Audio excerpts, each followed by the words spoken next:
간절히 구하옵는 것은 예수님께서 우리를 위해 걸어가신 십자가의 길을 깊이 묵상함으로 그 길이 얼마나 큰 사랑이었는지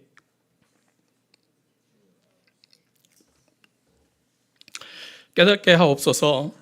죄 없으신 예수님께서 우리를 위해 조롱과 멸시와 징벌의 고통을 당하시면서까지 연약한 저희들을 위해 십자가 지심을 기억하고 이 큰 사랑을 통해 우리의 마음이 뜨거워지고 우리의 삶이 주님께서 원하시고 뜻하시는 대로 순종하는 삶으로 인도하여 주옵소서.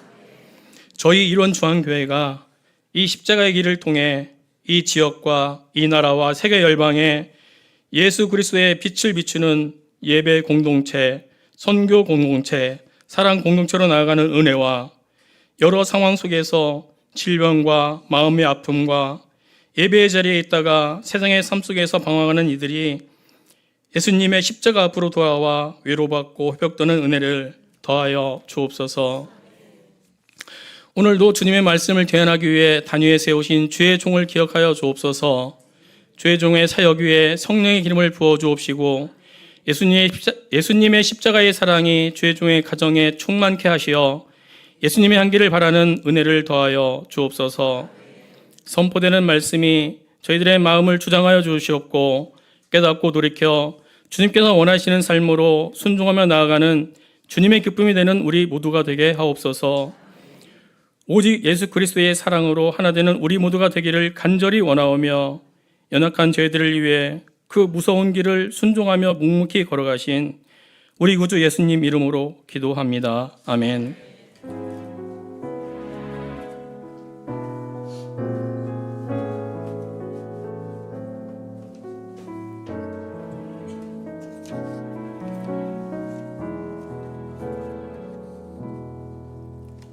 아멘. 봉헌찬송 151장 만왕의 왕 내 주께서 찬양하겠습니다.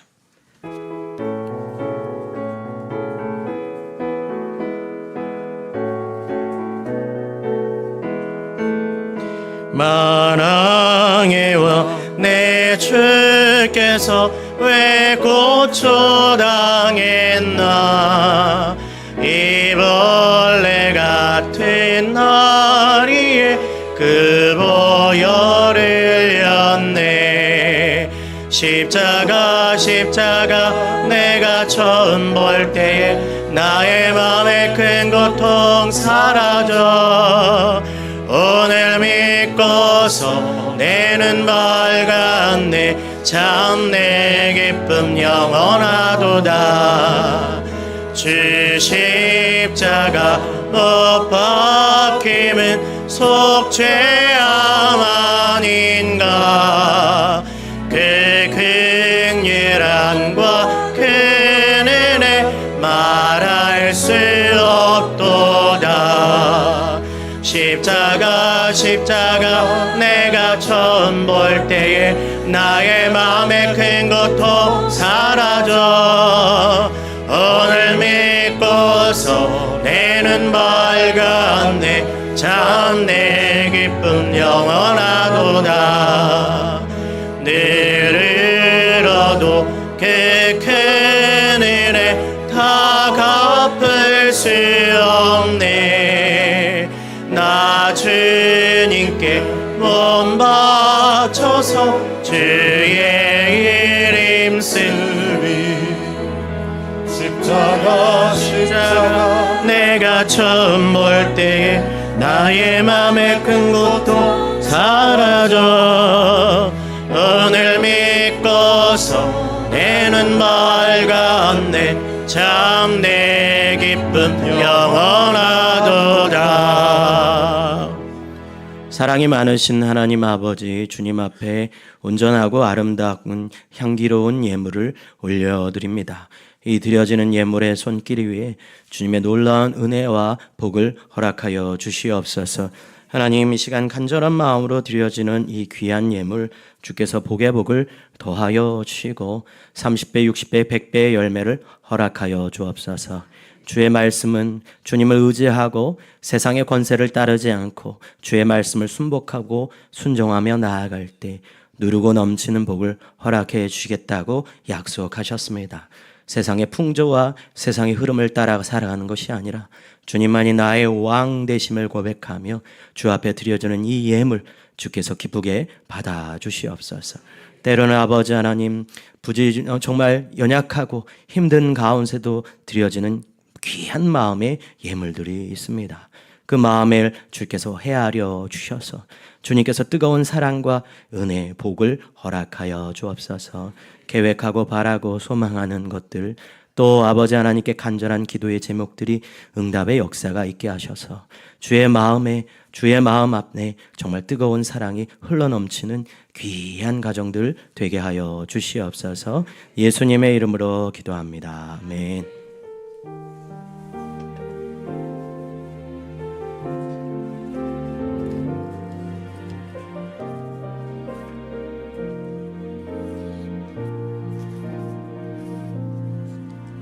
아멘. 교회 소식 전하겠습니다. 주보에 부활절 헌금 봉투가 삽입되지 않아서 이따 나가실 때 부활절 헌금을 미리 준비하실 분들은 기도하시며 마음을 준비하실 분들은 안내팀 준비되어 있으니까요. 가져가시면 되겠습니다. 다음 주는 종료주일 및 고난주간 특별 새벽 기도회, 오늘은 종료주일이고요. 성찬식이 진행되고 고난주간 특별 새벽 기도회가 내일부터 진행됩니다. 여러분, 고난주간 특별 새벽 기도회 이제 안내 책자가 나갔으니까 미리 마음으로 주님의 고난을 깊이 묵상하고 그 십자가의 사랑을 기억하는 우리 되었으면 참 좋겠습니다. 다음 주는 부활주일입니다. 부활주일은 우리 원로 목사님께서 또 설교해 주시니까요. 귀한 마음으로 준비하시면 좋겠고, 주보에 짧게 나와 있지만 다음 주는 부활주일 예배를 마치고 오후에는 벚꽃 나들이를 가려고 합니다. 한나 여전도에서 준비합니다. 그래서 다음 주 벚꽃 나들이를 오후에 가니까요, 좀 편한 신발을 신고 오시면 좋겠다라고 말씀해 주셨어요. 그래서 어제 기대해도 좋다고 저한테 말씀하셨으니까 기대하시면 되겠습니다. 손진명 권사님, 기대해도 되겠습니까? 고개를 끄덕끄덕. 자, 부담을 드리는 건 절대 아닌데 아무튼 그렇습니다. 토요일 전도 나가고 있습니다. 우리 사진 화면이 안 돼. 네. 사진을 예쁘게 못 찍는다고 혼났습니다만은 다음에는 예쁘게 찍을게요. 그래서 여러분 토요일 전도 적극적으로 참석해 주셔서 복음 전하는 일에 우리가 사명 잘 감당했으면 참 좋겠습니다. 3분 매일 묵상 이번 주는 쉬고요. 고난주간 특별 새벽 기도회이기 때문에 쉽니다. 그리고 대신에 가족과 함께 축복 기도문, 이번 주는 업데이트해서 안에 그림 하나 있습니다. 여러분 자녀들과 또 우리 손주 손녀들 믿음의 세대 계승을 이루어가는데 부족함 없도록 했으면 좋겠습니다. 제가 보니까 할아버지 할머니가 잘 믿어도 손주 손녀가 잘 믿는 것 같습니다. 여러분이 할아버지 할머니로서도 기도를 잘 읽어주면 그들이 신앙의 거룩한 습관을 가지리라 여겨집니다. 그래서 어느 성도님이 얘기 듣기로는 아주 어려서 아직 잘 모르는데도 그렇게 고사리 같은 손으로 기도하는 모습에 감동이 됐다고 하더라고요. 나중에 기회가 되면 그런 사진 모아서 상도 주면 참 좋겠다라는 생각을 해봤습니다. 4월 4일 날 봄맞이 대청소 토요일에 있습니다. 여러분 날이 금방 더워지는 것 같아요. 이제 봄이 짧아지는 것 같습니다. 그래서 여러분 주보 참조하셔서 특별히 이제 선풍기도 꺼내야 되고 또 청소도 해야 되니까 여러분 손길을 또 기다립니다. 상반기 대신방 중에 있습니다. 만남이 축복이 됩니다. 감사하게도 성도님들과 이렇게 교제하면 참 목사로서 제 자신을 또 돌아보고 또 간절한 마음으로 기도하게 되는 것 같습니다. 여러분 함께 모여서 모임하면 참 좋겠고 또 소그룹이 살아야 교회가 산다는 거 기억하셔서 오후에 또 셀 모임도 잘 참석해주면 참 좋겠습니다. 인생의 방황은 하나님 품 안에서 끝이 나고 신앙생활의 방황은 교회 정착에서 끝이 납니다. 앞뒤 옆 사람에게 우리 축복하겠습니다. 하나님의 사랑이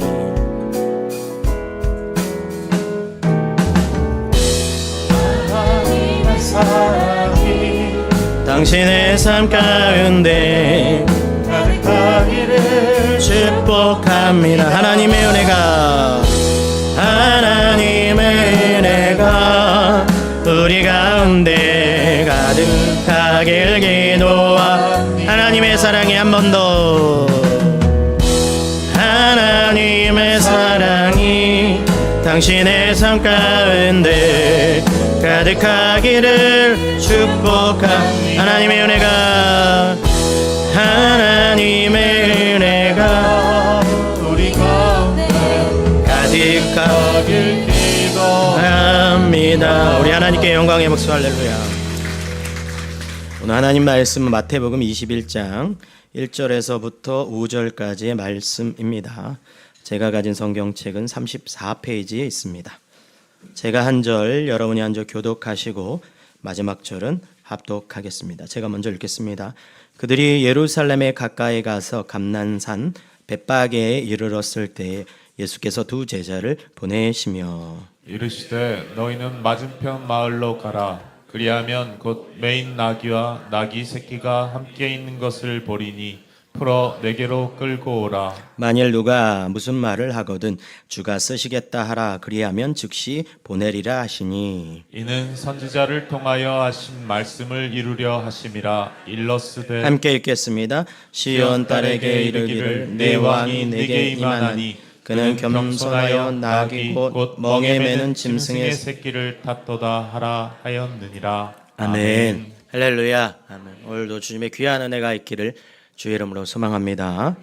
아침에 급하게 분주하게 이렇게 나가려고 할 때면 늘 뭔가를 잊어버릴 때가 있잖아요. 안경이 어디 있지? 자동차 열쇠는 어디 있는 거야? 라면서 이렇게 급하게 막 찾으려고 할 때면 어디 있나 볼 때면 어느 순간 안경을 쓰고 있고 어디 있나 보면 주머니에 손에 열쇠를 쥐고 있는 그런 것들을 보게 되죠. 특별히 남자들은 더 그런 것 같아요. 여보 어디 있어? 그거 어디 있지? 그러면 아내들은 늘 말 거기 있잖아 거기. 근데 이상하게도 안 보여요. 그죠? 그러면 아니 어디 있냐 어디 있다는 거 말이야 라고 하면 거기 있잖아요 하면서 와서 딱 손을 집을 때 눈앞에 있는 걸 이제 보게 되죠. 남자는 잘 안 보이는 것 같아요. 일상도 마찬가지야. 우리가 길거리 이렇게 지나가다 보면 저 간판이 있었나 저런 그림이 있었나 이렇게 보는 것 같아요. 여러분 한 번쯤은 들어보셨을지 잘 모르겠지만 이에 관련된 인지적 실험에 관련된 이야기가 있어요. 투명 고릴라 실험이라는 실험입니다. 영상 보여드릴 수는 없지만 흰 티 입은 팀 여자 자매들이 이제 저 영상을 보여주면서 실험 연구진이 얘기를 합니다. 흰 티 입으신 분이 공을 이렇게 패스하는 숫자가 몇 대입니까? 이렇게 질문을 해요. 그러면서 이제 영상을 쫙 보는 거예요. 근데 중간에 고릴라가 이렇게 살짝 스쳐 지나가요. 그러면서 마지막 질문이 뭐냐면 고릴라가 지나가는 걸 보셨습니까? 라고 할 때 대부분 사람들이 고릴라를 보지 못하는 거예요. 이걸 심리학자들이 말하기를 무주의 맹시라고 합니다. 사람은 보고 싶은 것만 딱 본다는 거예요. 그리고 보고 싶고 집중하는 것을 보면 거기 주위에 있는 것들을 다 못 본대요. 고릴라가 심지어 가운데에 탁 서서 한 9초 정도 있다가 가는데도 불구하고 사람들이 공을 패스하는 것만 계속 보다 보면 고릴라를 보지 못한다는 거예요. 성도 여러분, 우리 눈에 익숙하다고 느끼는 것들, 다 안다고 느끼는 것들을 스쳐 지나가면 실제로 우리가 놓치는 것들이 너무 많습니다. 특별히 이런 절기 때는 그렇죠. 고난주간, 종료주일 하면 우린 다 압니다. 예수님이 예루살렘 입성하는 날, 그리고 종려나무 가지를 흔들며 호산나 호산나 다윗의 자손이여. 목사님 종려주일에는 늘 똑같은 설교를 하겠지. 늘 우리는 그런 맹점을 가지고 성경을 보는 거죠. 사실 오늘 본문을 볼 때 많은 성경학자들이 말하기를 우리가 놓치는 귀한 본질들이 있다는 거예요. 여러분, 사복음서에는 중요한 특징들이 있는데 그 중에 많은 특징이 뭐냐면 예수님의 일대기를 기록하고 있지만 예수님의 마지막 일주일을 많은 비중을 가지고 기록하고 있어요. 그래서 요한복음은 21장인데 무려 11장에서부터 12장에서부터 반 정도가 예수님의 마지막 일대기를 기록하고 있고 마태복음과 마가복음도 거의 3분의 2 이상이 3분의 1에서 3분의 2 이상이 예수님의 마지막 그 일주일을 계속 기록하고 있는 거죠. 성도 여러분, 예수님의 삶 전체를 기록하고 있음에도 불구하고 복음서가 그 마지막 한순간에 집중하고 있다는 것은 무슨 이유일까요? 그만큼 중요하다는 거죠. 그리고 그 마지막에 일주일을 여는 그 첫날이 오늘 종료주일 예루살렘 입성하는 날입니다. 그래서 성경학자들은 그 익숙함에 묻어져 있는 성도들에게 세 가지를 잘 기억해야만 이 익숙함을 깨트릴 수 있다고 하는데, 그 세 가지 사실 중에 첫 번째가 뭐냐? 이 본문 안에는 긴장과 위기의 동요가 거기 안에 있다는 거예요. 우리 화면에 있는 21장 1절 짧은 말씀입니다. 한번 읽어볼까요? 시작. 그들이 예루살렘에 가까이 가서 아멘. 가까이 왔다. 이게 무슨 긴장이겠냐? 성도님, 21장 전에 예수님은 자기를 하나님의 아들, 또 사람들 앞에서 당신이 예수 그리스도이심을 선언하지 않으셔요. 자기가 메시아라고 선언하지 않습니다. 때가 아직 이르러지 않았다고 계속 얘기하세요. 근데 오늘 예루살렘 입성하시면서 선포하십니다. 오히려 호산나 다윗의 자손이여라고 말씀하시는 것을 거절하지 않으세요. 그럼 여기 안에 묘한 긴장과 위기가 있습니다. 그것이 무엇이냐? 이스라엘 메시아로서 팽팽한 그 긴장 속에서 과연 사람들의 기대대로 왕으로 받아들이게 될 것인지, 아니면 반역자로 죽음의 자리로 몰려가게 될 것인지, 그 경계가 오늘 본문 가운데 긴장과 위기 속에 가져가 있는 것이죠. 두 번째 주목해야 할 것은 성경학자들이 말한 건 예수님께서는 끌려가다시피 하지 않는다는 거예요. 우리가 예루살렘에 입성하는 예수님의 모습을 볼 때 우리는 은연중에 그런 상상들을 합니다. 사람들이 막 환호 지를 때 어쩔 수 없이 나귀에 타시고 사람들의 그 환호성에서 쭈뼛쭈뼛 하시며 들어가시는 예수님 모습. 아니에요. 예수님은 이 모든 것을 주도적으로 하고 계시는, 나귀를 타는 그 순간까지도, 그 걸음까지도 주도적으로 이끌어 가신다는 거예요. 마지막 세 번째로는 예수님의 선택하신 탈 것입니다. 개선 장군처럼 예루살렘 입성할 때는 대부분 군마, 위험 있는 말을 타고 등장했는데, 예수님은 의도적으로 어린 나귀를 타고 등장하십니다.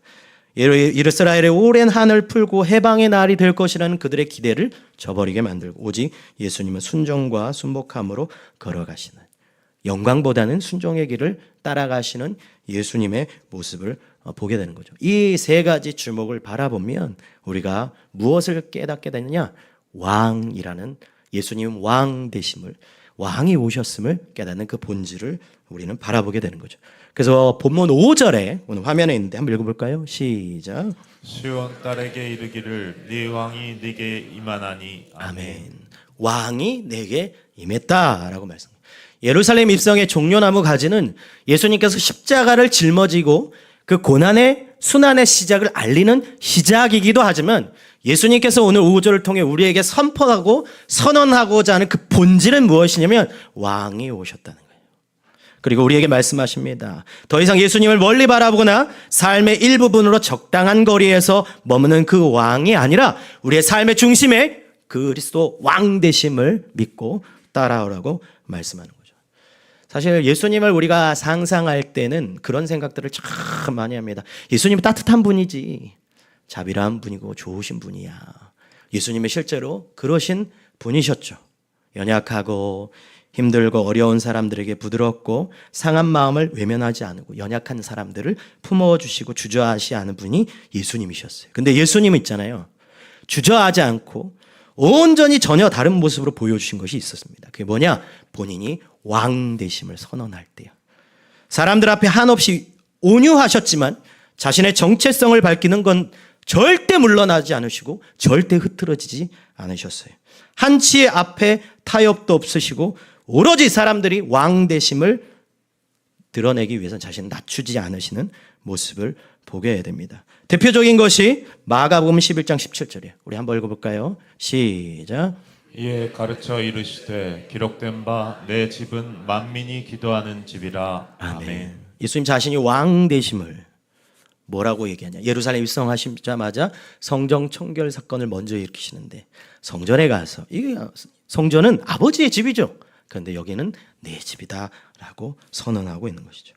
예수님은 성전의 주인 되시며 하나님의 권위를 가지신 분임을 정면으로 드러내고 있어요.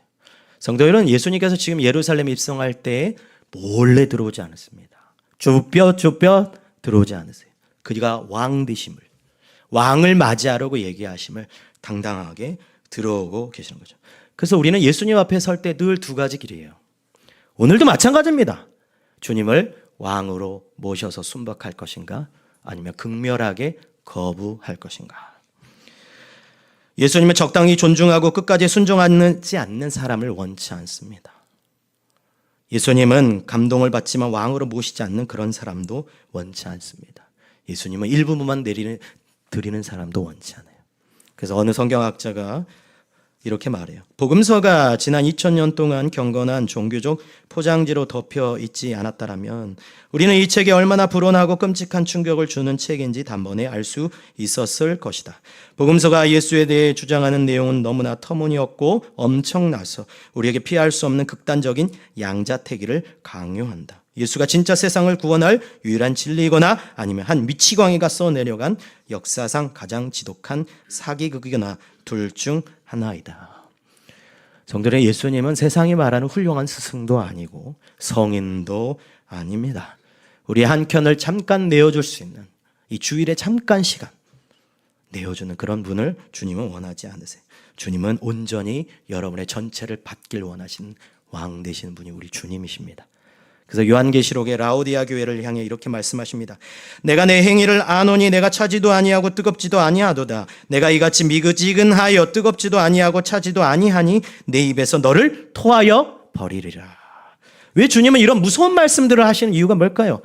자비가 많으시고 따뜻하시며 부드러우시며 연약한 자를 품어주시는 그 사랑의 주님께서는 오로지 타협하지 않는 부분이 있어요. 그게 뭐냐면 왕 되심. 그 인생의 결정권을 누가 잡고 있느냐. 성도 여러분, 오늘 예루살렘에 입성하시는 주님은 부분적으로 동의를 내리는 것이 아니라 오히려 우리를 코너로 몰아넣으시면서 너의 인생의 주인은 누구냐? 라고 질문하고 있는 것이죠. 성도 여러분, 인생의 주인은 왕 되신 예수 그리스도인 줄 믿습니다. 사실 이런 설교를 하면 매력적이진 않아요. 그래서 많은 성도들이 그런 얘기합니다. 목사님, 교회는 위로받고 싶지, 지친 마음을 평안을 누리고 싶지, 뭔 주권을 내려놓고 뭔 인생의 주인을 예수 그리스도라고 내려놔야 되냐, 그렇게 얘기하신 분도 있습니다. 마음이 답답하다고. 네, 여러분, 목회자 한 사람으로서 또 신앙인으로 한 사람으로서 예수님을 있잖아요, 전부를 내어드리지 않고 일부만 내어드리면 어떤 일이 벌어지는 줄 아십니까? 사도행전 19장을 가면 이 문제와 가장 맞닿아 있는 사건이 있어요.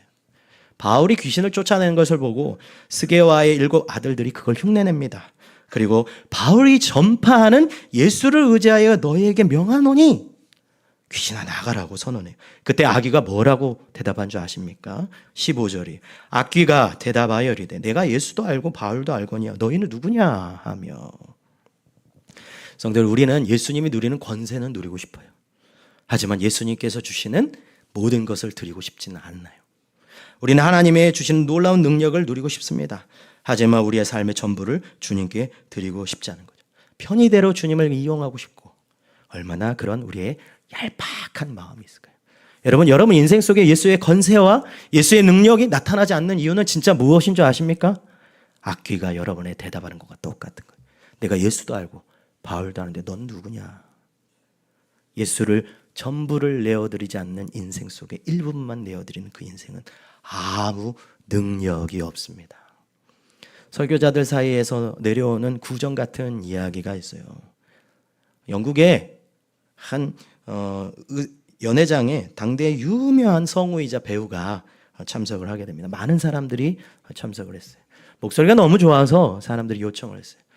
시편 23편을 한번 읊어주시면 참 좋겠습니다. 목소리가 너무 좋고 정말 너무 아름다운 분위기였기에 여호와는 나의 목자시니 다 시편 23편을 읊었어요. 그때 사람들이 환호성을 지르면서 야 정말 멋있다, 천상의 소리다, 야 너무 감동이다 그랬어요. 근데 그때 한 노신사 목사님께서 손을 열고 내가 시편 23편을 한번 읽어봐도 되겠습니까? 라고 했어요. 목소리는 떨렸고 목소리는 갈라졌고 보이기는 너무 볼품없는 목회자였어요. 연회장에 들어올 만한 얼굴이 아니었어요. 근데 그분이 시편 23편을 한 절 한 절 읽어나가는데 갑자기 연회장이 조용해졌어요. 박수 소리는 잠잠해지고 갑자기 한둘 울기 시작했어요. 흐느껴 울기 시작했어요. 그리고 나서 그 모든 자리가 여호와 하나님을 바라보는 예배의 자리가 되었어요. 그러면서 그 성우이자 배우가 그 길을 회상하며 이렇게 말했어요. 나는 시편의 문장은 알고 있었지만 그 목사님은 시편의 주인공이신 선한 목자를 알고 계셨습니다. 성도 여러분, 배우는 시편 23절의 문장, 내용, 그 모습을 알고 있었어요. 하지만 목회자는 단순히 그것을 아는 것이 아니라 하나님과 교제하는 사람이었어요. 그래서 그 목회자의 갈라지는 음성 속에서 하나님의 놀라운 능력이 나타난 것이죠. 성도 여러분, 영적 세계는 만만한 것이 아닙니다. 여러분이 하나님을 안다고 하고, 여러분이 하나님의 문장을 기억한다고 하고, 내가 하나님을 알고 있기 때문에 예수를 믿는다는 그 착석 속에서 사단 마귀는 여러분에게 말합니다. 내가 예수도 알고 바울도 아는데 넌 도대체 누구냐? 하나님께 전부를 드리지 않고 하나님의 다스림 안에 있는 사람, 있지 않는 사람에게는 아무런 능력이 없습니다. 여러분, 왜 예수를 믿는에도 불구하고 여러분에게 권세가 드러나지 않고 능력이 드러나지 않고 하나님과 동행하는 축복이 나타나지 않는 이유는 무엇일까요? 그것은 여러분이 하나님께 모든 것을 드리지 않고 있기 때문에 그런 것입니다. 우리는 기도할 때 예수님의 이름으로 기도합니다 라고 공허하게 반복합니다. 여러분, 왕이신 주님 앞에 순복하지 않으시면서 예수님의 권세와 복을 누리고 싶은 욕심이 있습니까? 주님의 이름이 필요할 때 꺼내 쓰는 도구처럼 왕의 이름을 꺼내 쓰고 싶은 우리의 욕망이 있습니까? 여러분, 그리스도 안에 통치에 들어가는 자만이, 그리스도 예수 그리스도 이름 안에 들어가는 자만이, 오늘 본문에 왕이 오셨다, 그 왕이 나의 주인이다 고백하는 자만이 이 축복을 누리게 되는 줄 믿습니다. 그것이 종료주일의 핵심이에요, 여러분. 왕의 본질, 그 왕이 이 땅에 오셨음을 우리에게 이야기하고 있는 것이죠. 그런 의미에서 21장 5절을 다시 한번 읽어보겠습니다. 시작. 시온 딸에게 이르기를 네 왕이 네게 임하나니. 아멘. 네 왕이 너에게 임했다라고 말하고 있는 거죠. 헬라어 단어로 에르케타이라는 단어입니다. 이 헬라어 단어는 굉장히 독특해요. 현재형으로 되어 있어요. 왕이 한 번 온 게 아니라 지금도 오셨고 앞으로도 올 것일 것임을 계속 얘기하고 있는 거죠. 성도 여러분, 여러분에게 예수는 어떤 예수이십니까? 2000년 전에 과거의 종료 주일 때 예루살렘 입성하는 그 죽은 역사책에 기록된 성인의 예수입니까? 아니면 지금도 우리의 마음의 보호자에 오고 계시고 오실 것이고 지금 계시는 그 예수 그리스도입니까?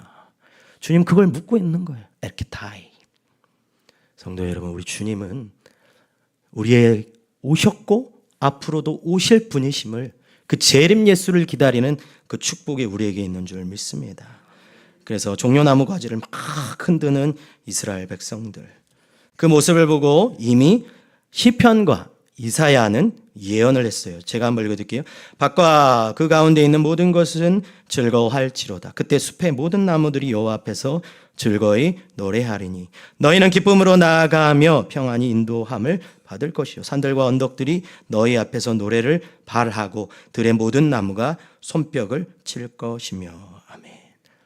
역사의 마지막 순간 우리가 찬양할 그 영광의 모습을 이미 종려나무 가지를 흔드는 이스라엘 백성을 통해 먼저 보여주고 계시는 거예요. 예급폰과 같은 거죠. 그래서 어느 성경학자가 이렇게 말했어요.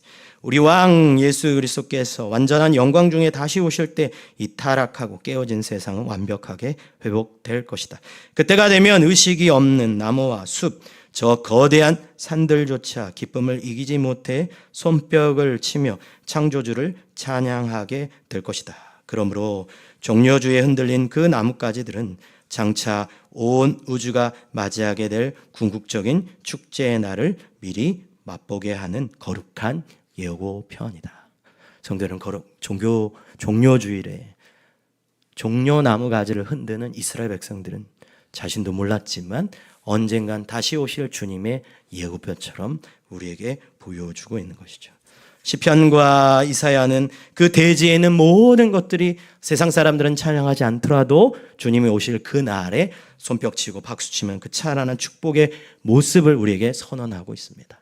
지금 우리의 모습은 피로하고 비참하고 연약하지만 언젠간 주님 그 영광에 선포될 때 세상의 그 어떤 것보다 더 찬란하고 빛나는 것이 우리의 모습이 될 줄 믿습니다. 그러므로 우리는 영광의 날을 사모하며 오늘 종려나무 가지를 흔드는 그 예루살렘 입성의 현장으로 들어가 주님이 언젠간 오실 그 모습을 바라보며 지금 우리는 너무나도 연약하고 힘들지만 그 가운데 주님의 놀라운 축복을 경험해야 되는 우리가 되어야 할 줄 믿습니다. 그런 의미에서 우리는 이 시간 예루살렘 입성하시는 예수님을 깊이 바라봐야 합니다. 단순히 고난과 십자가를 짊어지고 가시는 그 주님이 아시니라. 정말 그 영광의 놀라운 축복을 선언하시는, 그리고 그 십자가 뒤에 찾아올 영광을 주님은 말씀하고 있는 것이죠. 성도 여러분, 그런 축복을 예루살렘 입성하시는 예수님을 바라볼 수 있기를 주의 이름으로 축복합니다. 말씀을 맺도록 할게요. 1944년 여름에 2차 세계대전이 아직 끝나지 않았을 때 아침에 라디오에 한 소식이 들려옵니다. 노르망디에 연합군이 상륙했다.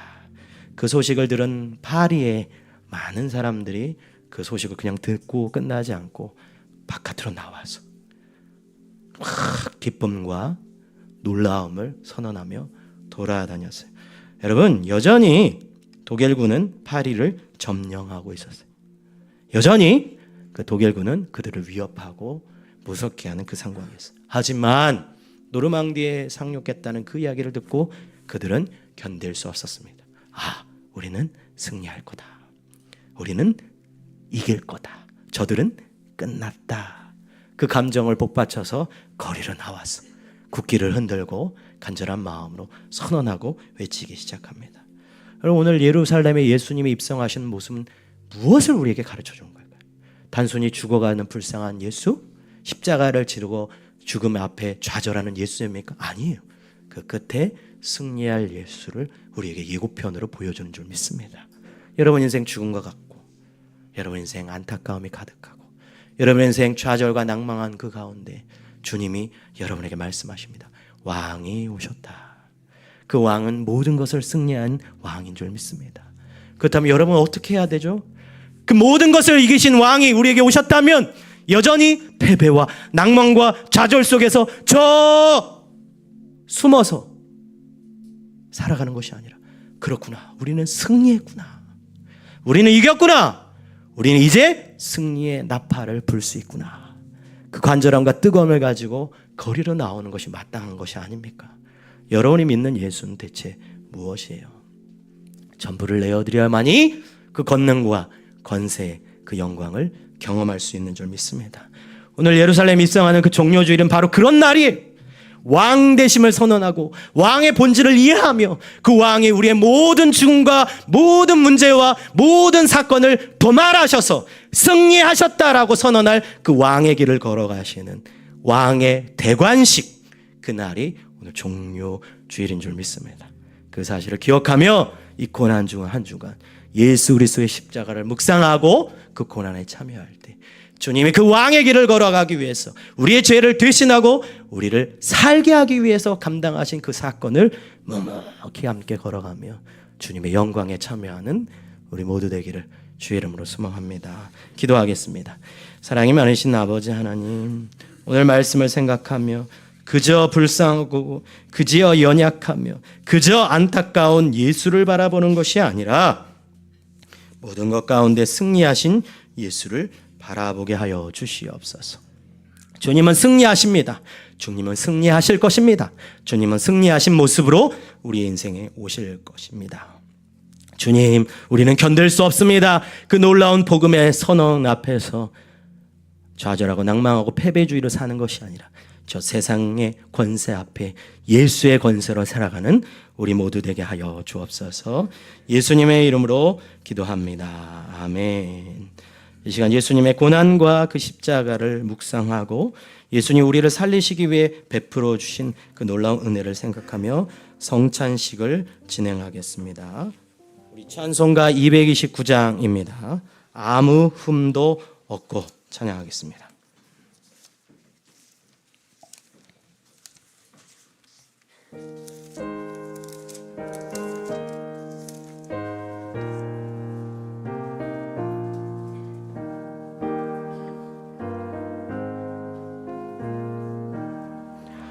아무도 없고 거룩하신 주 하나님 어린 양이 죽임을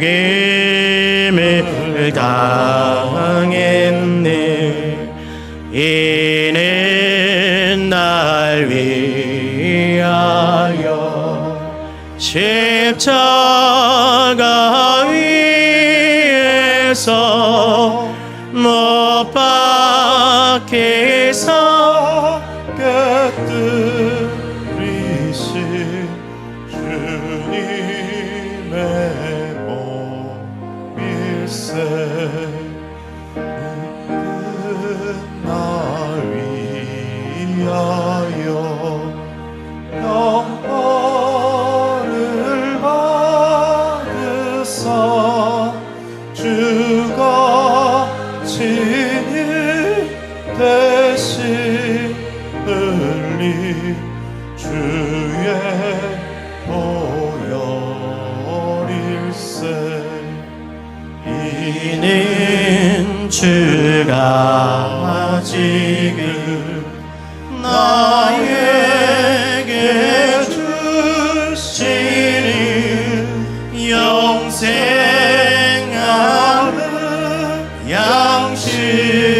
양식이요 마시는 잔일세. 심히 사모하니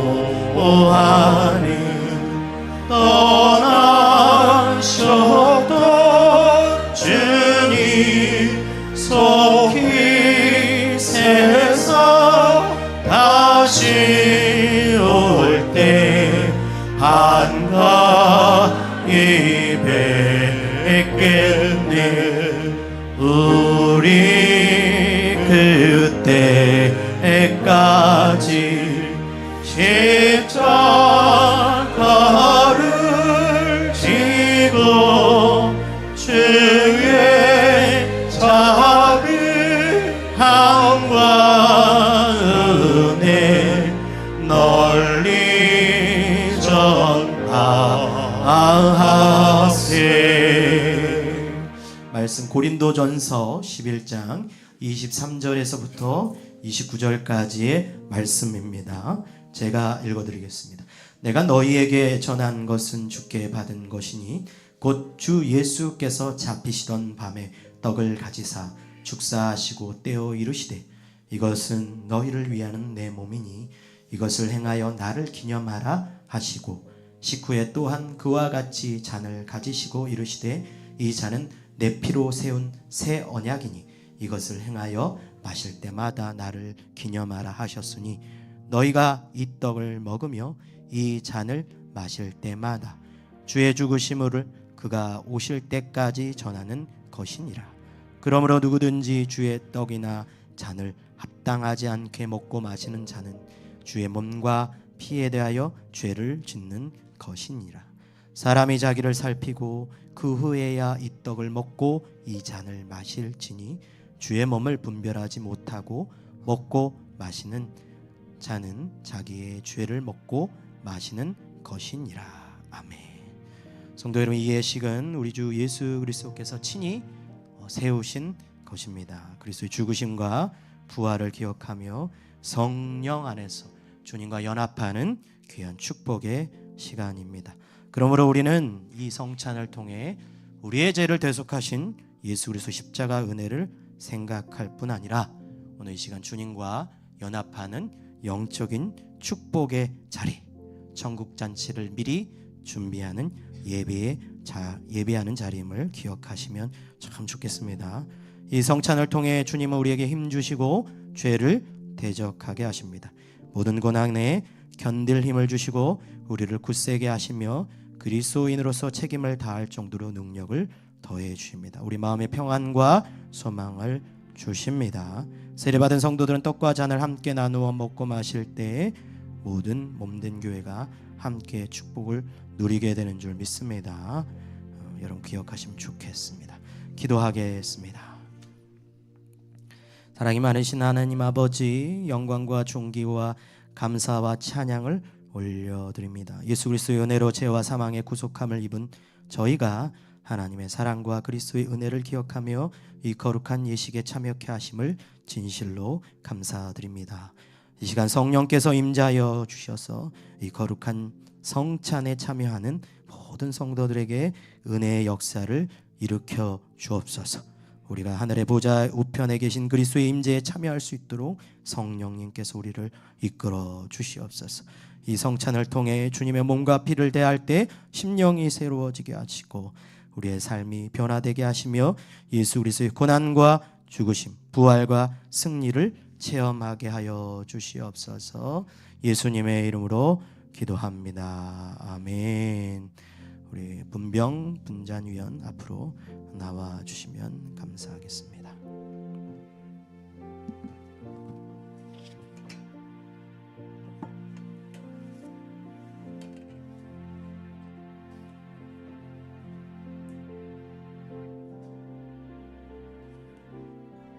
기도합니다. 주 예수 그리스도께서 잡히시던 밤 떡을 가지사 축사하시고 떼어 제자들에게 주시며 말씀하시기를 받아 먹으라, 이것이 내 몸이니라 하셨습니다. 주의 분부심을 따라 주의 몸을 기념하는 떡을 뗍니다. 주님과 연합하는 축복의 은혜를 허락하여 주옵소서.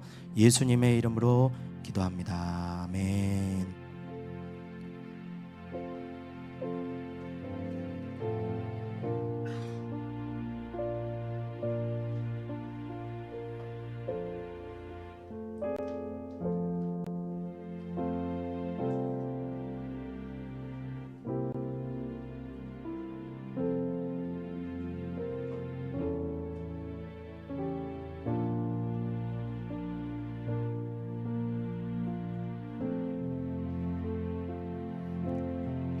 떡을 받으신 분들은 드시고 조용한 마음으로 묵상하시며 주님의 십자가의 고난과 십자가의 은혜와 잡히시던 밤 그 6월절 언약의 식사의 자리로 주님이 초대하셨음을 기억하며 조용한 마음으로 묵상 기도하기를 바랍니다.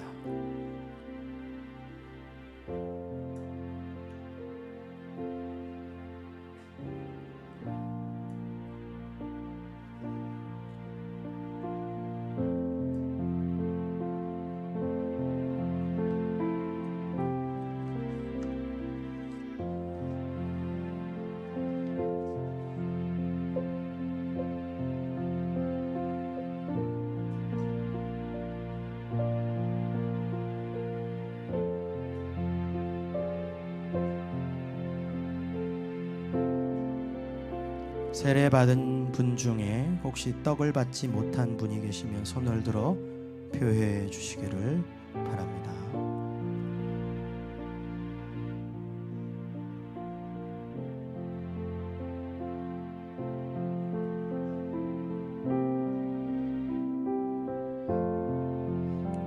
떡을 받으신 분들은 조용한 마음으로 눈을 감고 주님의 십자가 앞에, 주의 사랑 앞에 가서 사랑의 마음으로 고백하기를 소망합니다.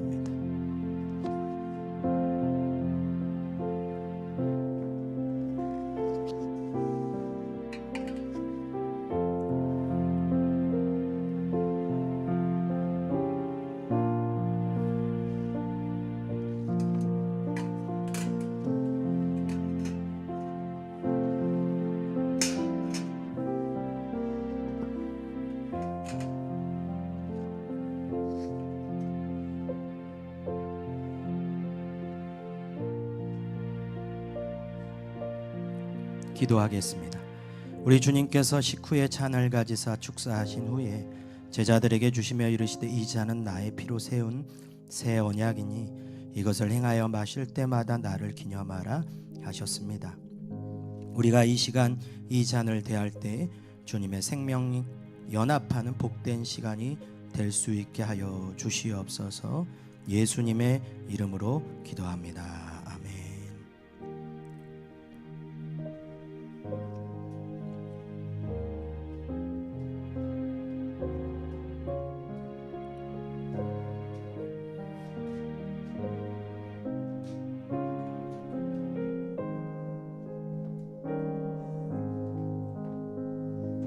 잔을 받으신 분들은 그리스도의 연합에 기뻐하고 그 그리스도의 십자가 고난을 묵상하며 조용한 마음으로 눈을 감고 묵상 기도하시기를 바랍니다.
세례받은 분 중에 잔을 받지 못한 분이 계시면 손을 들어 표시해 주시기를 바랍니다.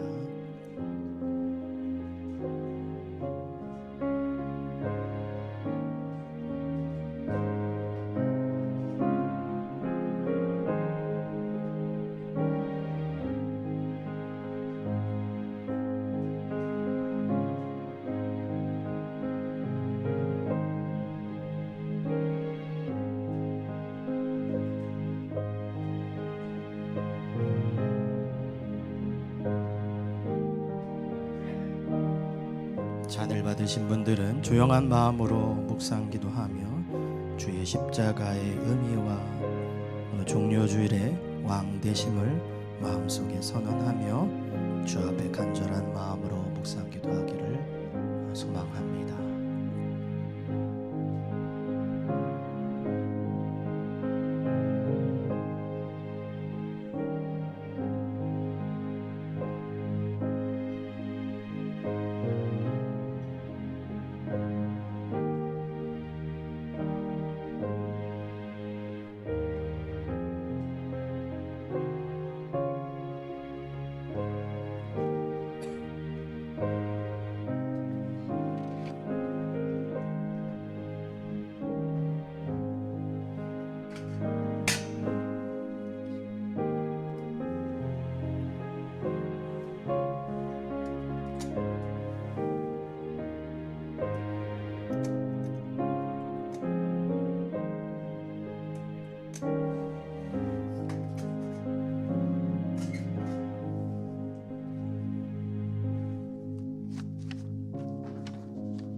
기도합니다.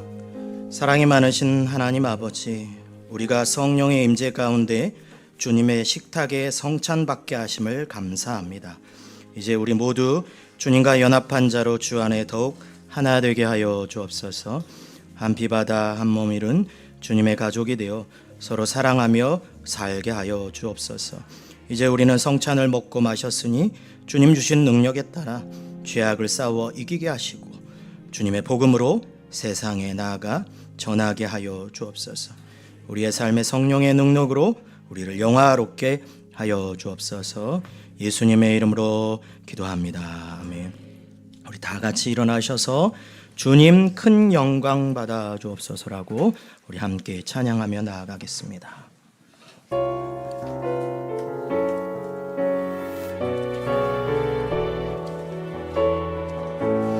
주님 큰 영광 받으소서. 주님 큰 영광 받으소서. 홀로 찬양 받으소서. 모든 이름 위에 뛰어난 그 이름, 온 땅과 하늘이 다 찬양해. 겸손하게 우리 무릎 꿇고 주님 앞에, 주 이름 앞에 영광 돌리세. 모두 절하세, 모두 절하세.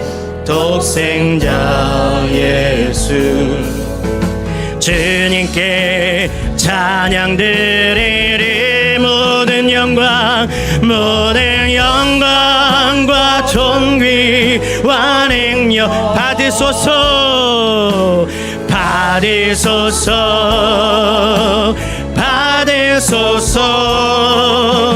영광과 존귀와 능력 받으소서.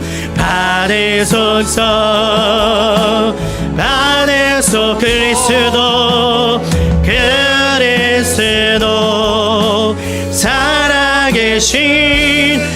우리 처음부터 다시 고백합니다. 주님 큰 영광 받으소서. 홀로 찬양 받으소서.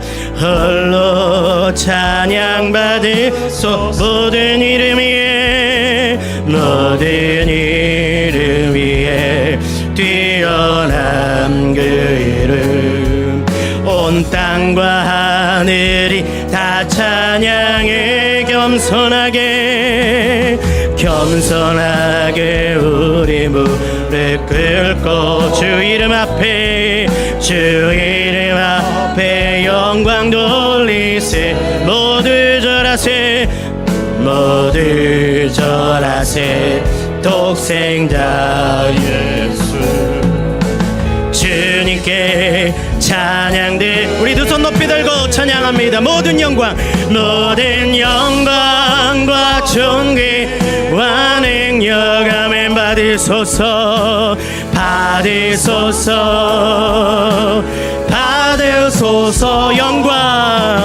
영광과 존귀와 능력 받으소서.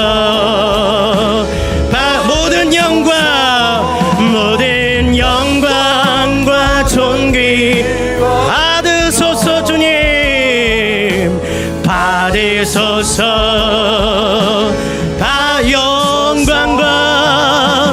영광과 존귀와 능력 받으소서.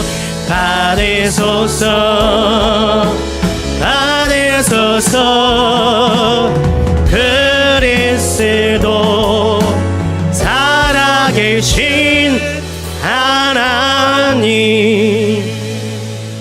이제 우리 가슴에 손을 얹고 기도의 보호자 앞으로 나아가기를 소망합니다. 여러분, 주님이 주신 복은 누리고 싶고, 주님이 주신 권세는 누리고 싶으며, 주님이 주신 능력은 누리고 싶습니다.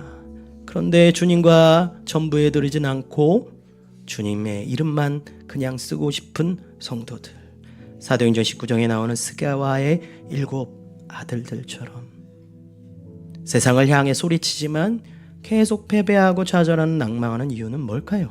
주님은 우리에게 말씀하십니다. 나의 다스림과 나의 통치와 그 왕권을 인정하는 자만이 그 축복을 누리게 된다고 말씀합니다.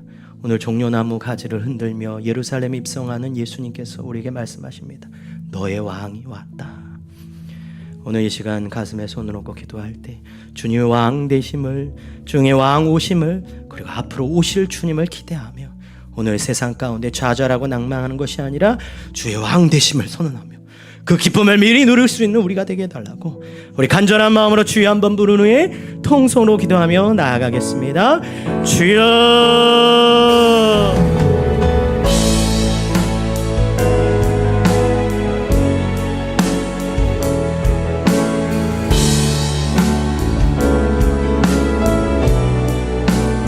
주님 은혜를 주시옵소서. 주의 사랑과 은혜가 충만한 우리 되게 하여 주옵소서. 예수 그리스도의 그 왕 되심을 선언하는 우리가 되게 하여 주옵소서.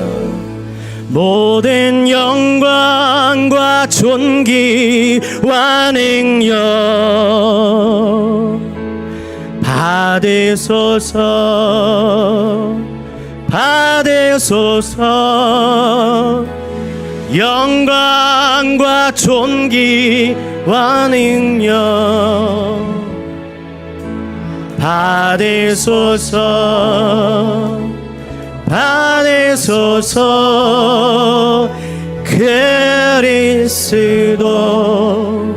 살아계신 하나님. 지금은 우리 주 예수 그리스도의 은혜와 하나님의 극진하신 사랑과 오늘 다시 한번 우리의 인생을 돌아보며 주님 앞에 조금만 내 인생의 한 켠만, 내 인생의 일부분만 드리며 살아갔던 성도들 중에 주님이 나의 왕 되십니다. 우리를 살리시려고 전부를 내어 맡긴 예수의 그 사랑 앞에 나도 전부를 드리겠습니다라고 고백하는, 그렇게 결단하는 우리 교회 성도 위에 영원히 함께 있을지어다. 아멘.